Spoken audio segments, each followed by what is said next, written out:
Hello everyone, and welcome to my Duel Today official news channel.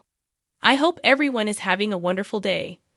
Before we begin, please hit the subscribe button and give this video a thumbs up. Ala woke up Christmas morning at Wendy and Tripp's apartment from a nightmare in which she was arrested by Harris for her role in narcotics trafficking. Shortly after, when Ava was sipping her coffee, Harris paid her a visit and informed her that he had already bought her a Christmas present before she ended their relationship. Harris presented Ava with a necklace and expressed his gratitude, saying that Ava was worth every penny. Ava consented to let Harris encircle her neck with the necklace. Ava was described by Harris as beautiful, and he expressed his confusion about her rejection of him. "Is there something you're not telling me?" Harris questioned Ava. Ava rambled on about all the reasons she couldn't keep seeing Harris, saying there was nothing she was keeping hidden from him. After bringing up Harris' employment, Ava inquired as to if he had made any headway with the new drug gang in Salem. Harris declared that he would not let up until a guilty party was brought to justice. Ava offered to give Harris back the necklace and wished him luck. Harris promised that he wouldn't give up on Ava after persuading her to keep the jewelry. Ava responded, "I wish you would," her voice starting to tremble. "Never," was Harris' response. Kayla was given a list of the symptoms Paulina had been having in the days before Christmas by Paulina in her hospital room. Channel raised her voice and mentioned that Paulina had a tumor on her neck as well. Paulina questioned Kayla about her belief that the bump was malignant. Paulina had a thyroid nodule, which Kayla mentioned. She expressed hope that the nodule could be addressed with medicine taken orally. Paulina became terrified when Kayla talked about getting a biopsy. After a little while, Kayla came back with Paulina's endocrinology referral. Kayla announced that she needed Channel or Paulina's assistance to read the hospital's annual Christmas story. Kayla showed up in a Santa Claus outfit near the nurse's station a little while later. Paulina read a Bible tale to the hospitalized children, and Channel and Paulina joined Kayla. Kayla commented afterwards that Paulina had done a fantastic job. Paulina and Channel left together, Paulina eager to see Abby for Christmas. Though Eric and Sloan were excited about spending their first Christmas with Jude together at their apartment, they quickly started fighting over Nicole. Eric agreed to drive a fussy Jude, and he drove off. Leo then showed there, having waited for Eric to depart. "Girl, we've got some catching up to do," Leo replied. Sloan would pay him anything, according to Leo, to stay quiet about her secret. Leo insisted on receiving money and lodging from Sloan. Sloan stated that she lacked the funds to book Leo a room. With a sneer, Leo advised Sloan to rob a bank or turn into a woman of the night. Leo continued, saying that if Sloan wanted to retain Jude, she would find a way to support him. Stefan went to see EJ at the Demura mansion and told him that Gaby had fractured her leg at Statesville. When Stefan revealed that Gaby's injuries had been a message from Clyde, EJ was shocked. Stefan revealed to EJ that Clyde had forced Stefan to take over Clyde's drug trafficking operation by using Gaby as leverage. Stefan claimed he was unable to free himself from Clyde's grip. Stefan went on to say that he begged EJ for assistance since he was desperate to get rid of Clyde. Priority one is family.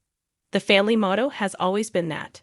Father could always bring us together to face a shared peril, even in the midst of our arguments and betrayals, EJ stated. Stefan was thrilled to hear EJ's news, but when he revealed that things had changed for him, partly because he was the district attorney, Stefan's happiness was dashed. EJ declared that he wouldn't assist Stefan, and that Stefan wasn't entitled to his assistance. Stefan attempted to persuade EJ to see it as a way to exact revenge on Clyde, but EJ refused to risk his family and career for someone like Clyde. "Since I'm the district attorney, Stefan, let me to remind you that getting into trouble might land you in a Statesville cell. Consider the positive side." EJ laughed and walked out. "They could put you in the one right next to Gaby." Then, in a fit of wrath, Stefan grabbed something off the coffee table and tossed it at the wall. Holly woke up upstairs in the mansion the next morning, hungover from the night before. Holly was terrified to discover that she had contacted Johnny while intoxicated. Nickel came in to see how Holly was doing. She saw that she was taking an aspirin. Nickel realized right away that Holly was hungover. Holly addressed Johnny when stating that she had become inebriated due of her sadness. Holly remarked that she didn't feel like talking about it when Nickel asked her to open up. Nickel declared her love for Holly and her unwavering support for her. Nickel had to convince Holly a few times before she agreed to get some fresh air and sunshine to assist with her hangover. Nicole and Holly later sat on a park bench in Horton Town Square. Holly revealed that she had drunk called Johnny the night before, and that she liked him. Nicole warned Holly that Johnny just saw Holly as a sister, despite Nicole's best efforts to reassure her. Holly claimed to be obsessed with Johnny and to think she was in love with him. Nicole retorted that love wasn't the same as one-sided emotions. Nicole remarked before Eric and Jude walked up, "It's infatuation. And if you have to jump through all these hoops just to get one guy's attention, then." Eric wished Holly a happy birthday and a joyous Christmas to the two of them. Nicole mentioned that she didn't feel comfortable around Eric and Jude and that she thought Sloan would be disappointed to find that Nicole was around them. Eric mentioned that he would undoubtedly cross paths with Nicole. Eric observed that Holly didn't seem right. Nicole informed Eric about Holly's hangover, much to Holly's dismay. Eric proposed that Nicole and Holly have breakfast with him. Holly was thrilled to hold Jude in her arms for the first time as they shared breakfast at a table in Horton Town Square. Nicole was asked by Holly to keep her hangover a secret from others. Eric and Nicole made jokes about how no one would believe them if they told them. At that moment, Leo and Sloan got closer to the Salem Inn's front door. They saw Jude laughing close by, along with Nicole, Eric, and Holly. "Would you please take a look at that? That is the cutest thing you have ever seen, don't you think? How ideal a small family could be," Leo boasted to Sloan. The Brady clan gained one member on this day in soap opera history. One Days of Our Lives super couple had a happy and sorrowful day on December 29, 2006, even though Hope gave birth to her daughter Ciara on this day 3 years prior.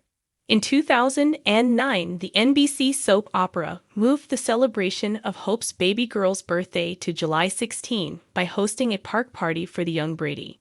Now that we've cleared up that technicality, go back in time with us as we remember the days leading up to her birth. Despite their difficulties, Beau and Hope were still attempting to keep their love together.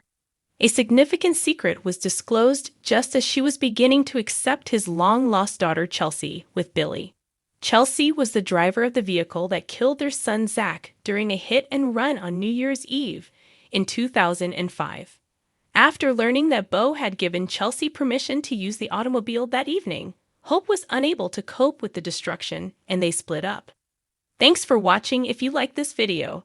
So please don't forget to subscribe my channel and don't miss any updates.